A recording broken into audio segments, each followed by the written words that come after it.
আমরা যখন ফেসবুক ব্যবহার করি বা হোয়াটসঅ্যাপ ব্যবহার করি তখন যদি আমরা হোম বাটনে ক্লিক করি তাহলে এখানে সবগুলা শো করে। আপনি যখন ফেসবুক ব্যবহার করেন বা ইউটিউব ব্যবহার করবেন তখন যে এই হোম বাটনে ক্লিক করেন তাহলে কিন্তু সবগুলা শো করবে।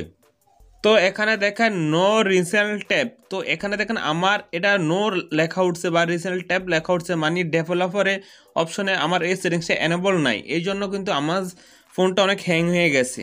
আমরা সবাই কিন্তু জানি আমরা যখন ফেসবুক ব্যবহার করি বা ইউটিউব ব্যবহার করি তখন এভাবে হোম বাটনে ক্লিক করলে সব শো করলে কিন্তু আমরা এভাবে স্ক্রল করলে সব কেটে যায়। কেটে গেলে কিন্তু আমাদের ফোনটা অনেক স্পিডে কাজ করে। যখনই আপনার এগুলো এখানে শো করবে না, এই হোম বাটনে ক্লিক করলে যখনই শো করবে না তখন কিন্তু আপনার এগুলো শো করবে না, আপনার মানে ডেভেলপার অপশনটা বন্ধ আছে। তো এই ডেভেলপ অপশনটা যদি অন করে দেন তাহলে আপনি যখনই কিছু ব্যবহার করবেন তখন এই যে হোম বাটনে ক্লিক করলে সবগুলা কিন্তু শো করবে। তো আমার কিন্তু এটা শো করে না। তো আপনারা যদি এই প্রবলেমটা থাকে তাহলে এই ভিডিওটা দেখে থাকুন। এই ভিডিওটা দেখলে আপনি বুঝতে পারবেন কীভাবে এই সেটিংসে এনেবল করলে আপনি হোম বাটনে ক্লিক করলে সব কিছু শো করবে। তো এখানে দেখেন নো রিসেন্ট টাইমস, তো আমার একটা বন্ধ আছে। তো এখন আমি এক্সাম্পল হিসেবে দেখিয়ে দেবো আপনাদের। তো এই কাজটা শিখতে হলে দেখতে হবে এই ভিডিওটা প্রথম থেকে শেষ পর্যন্ত। তো আপনি দেখছেন ইউটিউব মিডিয়া, আমি আছি শরীফ।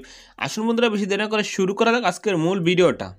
আপনি যদি এখন পর্যন্ত এই ভিডিওতে একটি লাইক না দিয়ে থাকেন একটি লাইক করে দিন, আর পাশে থাকা এখান থেকে লাল সাবস্ক্রাইব বাটনটিতে একটি ক্লিক করে দিন।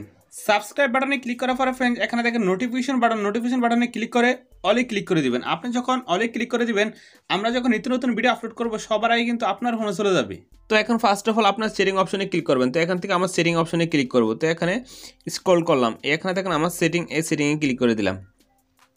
সেটিংসে ক্লিক করার পর ফ্রেন্ডস এখন স্ক্রল করব। সো স্ক্রল করব, এই যে এখানে দেখেন ডেভেলপার অপশন, এই ডেভেলপার অপশনে ক্লিক করে দিলাম। ডেভেলপার অপশনে ক্লিক করার পর ফ্রেন্ডস এখানে দেখেন আমার এই অপশনটা বন্ধ আছে, তো এটা এনেবল করে দিলাম। এনেবল করার পর এখানে ওকে এসে ওকেতে ক্লিক করে দিলাম। ওকেতে ক্লিক করার পর ফ্রেন্ডস এখন স্ক্রল করব। তো এখানে দেখবো কোথায় আছে ব্যাকগ্রাউন্ড প্রসেস লিমিটেড। তো এই যে এখানে দেখেন ব্যাকগ্রাউন্ড প্রসেস লিমিটেড, এখানে ক্লিক করে দিলাম।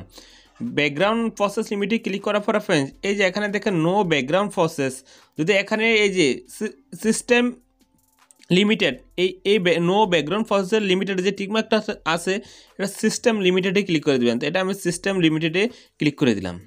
আপনি যখন এই সিস্টেম লিমিটেডে ক্লিক করে টিকমার্কটা দিয়ে দিবেন তারপর থেকে আপনি যখন ফেসবুক ব্যবহার করেন, এই যে আমি আপনাদের দেখাই, এখন আমি ফেসবুকটা ব্যবহার করবো। এই যে ফেসবুকটা ব্যবহার করলাম, এখন আমি এই যে কেটে দিলাম, কেটে দিয়ে আমি হোম বাটনে ক্লিক করব। তো একটু দেখেন, এই যে হোম বাটনে ক্লিক করলাম। হোম বাটনে ক্লিক করার পরে এই যে ফেসবুকটা এখন এভাবে স্ক্রল ডাউন করলে কেটে যাবে। এই যে সেটিংটা একটু কাজ করছে, এখন এভাবে স্ক্রল ডাউন করে কেটে যাবে।